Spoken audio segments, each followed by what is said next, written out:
Hi hello ఎలా ఉన్నారండి బాగున్నారా?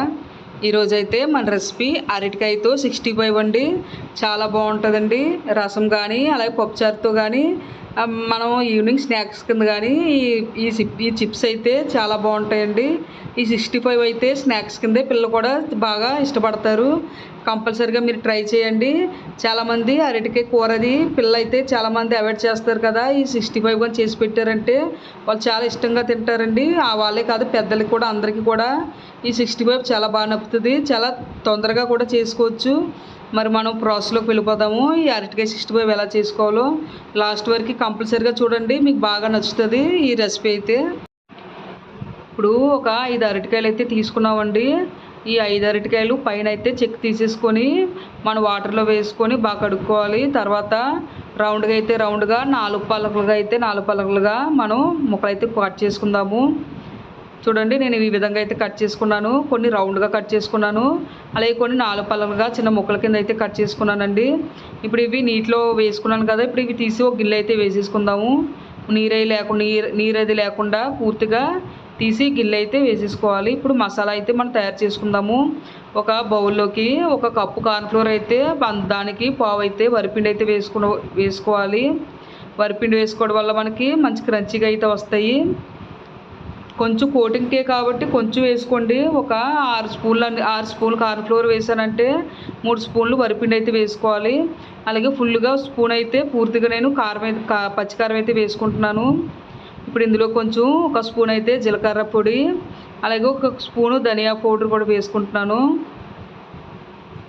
అలాగే కొంచెం పసుపు అండి, ఒక చిన్న టీ స్పూన్తో కొంచెం పసుపు అయితే వేసుకున్నాను. ఇప్పుడు ఫుడ్ కలర్ కొంచెం వేసుకుంటున్నానండి. మన 65 కాబట్టి కొంచెం కలర్ఫుల్గా కనబడడానికి రెడ్ ఫుడ్ కలరు కొంచెం వేసుకున్నాను. పూర్తిగా ఆప్షనల్ అండి, ఇది మీరు స్కిప్ చేసుకోవచ్చు మీకు ఇష్టం లేకపోతే. ఇప్పుడు నేను తగ్గంతగా సాల్ట్ అయితే వేసుకుంటున్నాను. ఇప్పుడు ఈ పౌడర్ని మనం బాగా కలుపుకోవాలి. మొత్తం ఈ వేసిన మసాలా పౌడర్లు అంతా కూడా పూర్తిగా మనం ఇలా బాగా కలిపేసుకోవాలి. మనకి పౌడర్ బాగా కలిసే కదండి మొత్తం మసాలా అంతా. ఇప్పుడు మనం పక్కన పెట్టుకున్న అరటికాయ ముక్కల్ని వీటిలో వేసి మనం బాగా కలుపుకోవాలి. ముక్కలు ఇప్పుడు మనం ఎక్స్ట్రా వాటర్ అది కూడా యాడ్ చేయవలసిన అవసరం అయితే లేదండి. ఈ అరటికాయ ముక్కలకున్న తడితోటే మనకి ఇవి బాగా మసాలా అనేది బాగా పట్టుకుంటాయి. వాటర్ అనేది యాడ్ చేస్తే మనకి ముక్కలు అరటికాయ ముక్కలు అంటిపోతూ ఉంటాయి. కాబట్టి మనకి వాటిలో ఉన్న తడితోటే మనం కొంచెంసేపు ఇలా చేతితో కలుపుకున్నామంటే మనకి పర్ఫెక్ట్గా మసాలా అంతా కూడా ముక్కలకు అనేది బాగా పడుతుంది. చూడండి ఇలాగా బాగా కలుపుకోవాలి. ఈ ముక్కలకి మొత్తం ఈ మసాలా అంతా పట్టేలాగా మొత్తం ఇలా బాగా కలిపేసుకోవాలి.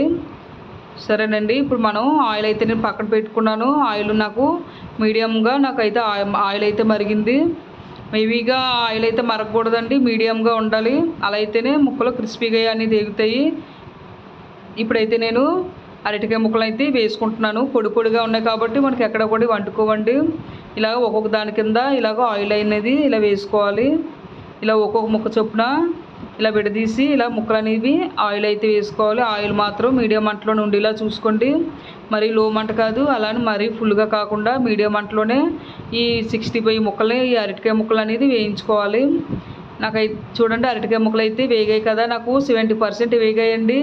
ఇప్పుడు ఇవి తీసి నేను పక్కన పెట్టేసుకుంటున్నాను. ఎందుకంటే వీటిని మళ్ళీ కూడా రెండోసారి నేను మళ్ళీ వేపుకుందాము. అలా అయితేనే మనకి మంచి క్రిస్పీగా అనేది వస్తాయి. ఇప్పుడు ఇవన్నీ తీసుకొని ఇప్పుడు ఇవన్నీ పక్కన పెట్టేసుకుంటున్నాను. మళ్ళీ మనం రెండోసారి వేసుకోవాలి. ఇలాగా 2 సార్లు వేపుకోవడం వల్ల మనకి ఇవి 65 అనేది చాలా పర్ఫెక్ట్గా అనేది వస్తుంది. ఇప్పుడు మళ్ళీ కొంచెం అయితే ఉన్న చిప్స్ కూడా వేసుకుంటున్నాను. ఇలాగే విడదీసి అంటిపోయినా సరే ఇలా విడదీసి వేసుకోండి. మనకి ఫ్రై అనేది చాలా బాగా వస్తుంది, పర్ఫెక్ట్గా వస్తుంది. మంట అనేది అదే వీటిలో ఉంచేలా చూసుకోండి, మీడియం మంటలోనే ఉండేలా చూసుకోండి. ఇప్పుడు ఇవన్నీ వేసేసి ఇవి కూడా సేమ్ మనం 70% వేగే వరకు కూడా ఇవి ఉంచాలి. ఇవి కూడా 70% వేగిన తర్వాత ఫస్ట్ మనం వేపుకున్నాం కదండి, వీటిలోకి యాడ్ చేసుకోవాలి. వేసుకొని ఇప్పుడు మంట అయితే ఫుల్ స్పీడ్లో అయితే పెట్టుకోవాలి.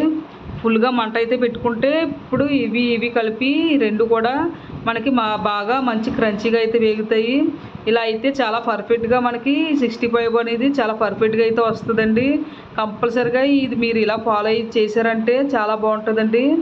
ఈ 65 అయితే చూడండి నాకైతే రెడీ అయిపోయింది. ఇప్పుడైతే నేను తీసుకుంటున్నాను. ఇలాగే మొత్తం అన్నీ కూడా ఇలాగే చేసుకోవాలి.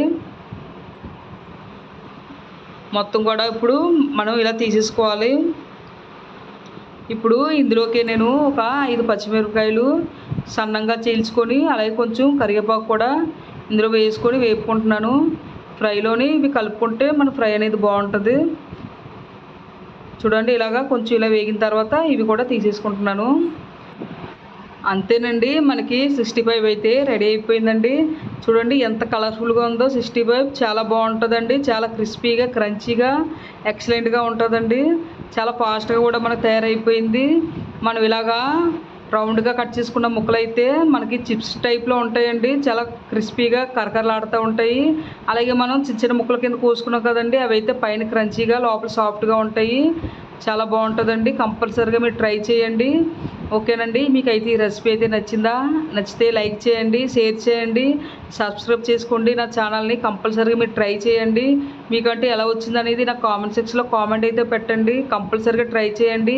ఈ రెసిపీ అయితే మీకు చాలా బాగా నచ్చుతుంది. మనం రసంలో కానీ అలాగే పప్పుచారుతో కానీ అలాగే సైడ్ డిష్ కింద కానీ మనకు చాలా బాగుంటుందండి. కంపల్సరీగా ట్రై చేయండి ఫ్రెండ్స్. బాయ్.